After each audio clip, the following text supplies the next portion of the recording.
আসসালামু আলাইকুম। আশা করি নিশ্চয়ই ভালো আছেন। তো স্বাগত জানাচ্ছি আরো একটা নতুন এনালাইসিস ভিডিওতে। তো আজকে আমরা যেমনটা দেখতে পাচ্ছি যে গতকালকে আমাদের প্রত্যাশিত জোন যেটা ছিল এটাকে ব্রেকআউট দিয়েছিল গতকালকে এশিয়া সেশনে।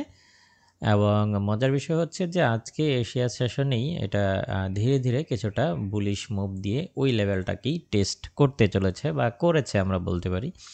ইতিমধ্যেই আমাদের এই জোনটাকে টেস্ট করেছে মার্কেট এবং প্রাইস এখন পর্যন্ত এই জোনের নিচেই সাস্টেন করছে। তো আমরা দেখার চেষ্টা করব যে আজকের দিনে এই জোনটা ভেঙে কি উপরে যাওয়ার সম্ভাবনা রয়েছে নাকি এটা পুনরায় আবার 3190 বা এর আশেপাশে নামার সম্ভাবনা রয়েছে কিনা। তো মূল আলোচনায় যাওয়ার আগে আমরা যদি ইকোনমিক ক্যালেন্ডার দেখি তাহলে দেখতে পাচ্ছি যে আজকে ব্যস্ত একটা ইকোনমিক ক্যালেন্ডার আমরা পেয়ে যাব। আপনারা যদি লক্ষ্য করেন তাহলে আজকে অত্যন্ত গুরুত্বপূর্ণ সব ডেটা রিলিজ হবে, বিশেষ করে এনএফপির ডেটাগুলো কিন্তু আজকে চলে আসবে। তো এই যে ডেটাগুলো, এই ডেটাগুলো নিঃসন্দেহে মার্কেটে বিশাল একটা অস্থিরতা তৈরি করবে। তাই আজকের দিনে নিউ ইয়র্ক সেশনে আপনারা খুবই সতর্ক থাকবেন। আমিও চেষ্টা করব সেই টাইমে অ্যালার্ট দেওয়ার জন্য। তো এই হচ্ছে ব্যাপার। তো আমরা যদি দেখি যে বর্তমানে যেই লেভেলটাকে টেস্ট করতেছে মার্কেট, এটা যদি ভেঙে যায় তাহলে পুনরায় গোল্ড আবারও বুলিশ ব্রেকআউট হয়ে যাবে এবং সেই ক্ষেত্রে এটা আপ হয়ে $2300 আশেপাশে পুনরায় প্রাইসটাকে টেস্ট করতে পারে। আবার অন্যদিকে যদি এই জোনটাকে ক্রস করতে ব্যর্থ হয় তাহলে প্রাইসটা পুনরায় ডাউন হয়ে $3200 আশেপাশে এই প্রাইসটাকে পুনরায় এই সাপোর্ট জোনটাকে টেস্ট করতে পারে। তো আমরা যেটা প্রত্যাশা করছি সেটা হচ্ছে যে মার্কেট এনএফপি ডেটার জন্য অপেক্ষা করতে পারে। এনএফপি ডেটা রিলিজ হওয়ার আগে এই জোনটাকে হয়তো বা ভাঙবে না। আর যদি ভাঙে, এনএফপি ডেটা রিলিজ হওয়ার আগে যদি ভাঙে তাহলে ভূরাজনৈতিক উত্তেজনা কিংবা ডোনাল্ড ট্রাম্পের শুল্ক নীতি নিয়ে যদি কোনো নিউজ রিলিজ হয়, কোনো টক শো, ডোনাল্ড ট্রাম্পের কোনো বিবৃতি বা ওই ধরনের কিছু যদি রিলিজ হয় তাহলে ভেঙে যেতে পারে, সেটা ভিন্ন ব্যাপার। কিন্তু ওই ধরনের কোনো ডেটা আমাদের হাতে এখনও নাই।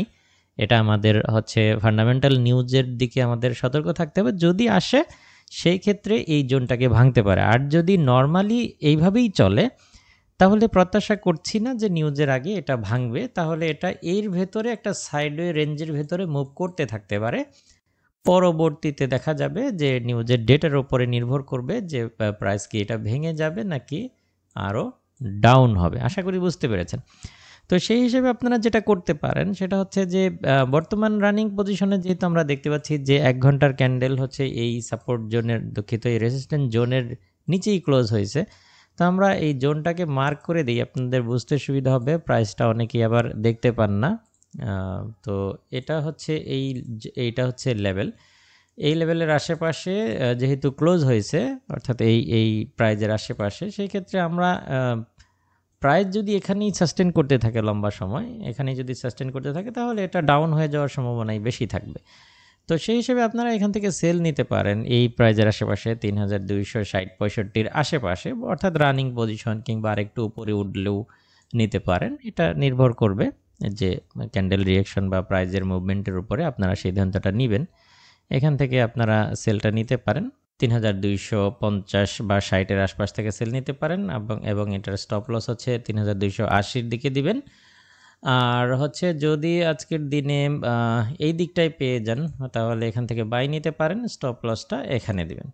মোটামুটি নিউজ রিলিজ হওয়ার আগে এটাই হচ্ছে আমাদের আজকের দিনের ট্রেডিং প্ল্যান। আপনারা এই প্ল্যানিং অনুযায়ী আপনাদের ট্রেড ম্যানেজ করতে পারেন এবং নিউজ টাইমের পরে ডেটা দেখে কিংবা নিউজ টাইমের আগেও যদি ডোনাল্ড ট্রাম্পের শুল্ক নীতি সহ অন্যান্য কোনো বিষয়ে নিউজ আসে সেই ক্ষেত্রে আমরা পরবর্তীতে আমাদের প্ল্যানিং চেঞ্জ করব। আপাতত এইভাবেই আমরা আজকের দিনের ট্রেডগুলো ম্যানেজ করতে পারি। আশা করি বুঝতে পেরেছেন। এই সেটআপ অনুযায়ী আপনারা আপনাদের ট্রেডগুলো খুব সুন্দরভাবে ম্যানেজ করবেন এই প্রত্যাশায় আজকের ভিডিও এখানেই শেষ করছি। দেখা হবে নেক্সট ভিডিওতে। আল্লাহ হাফেজ।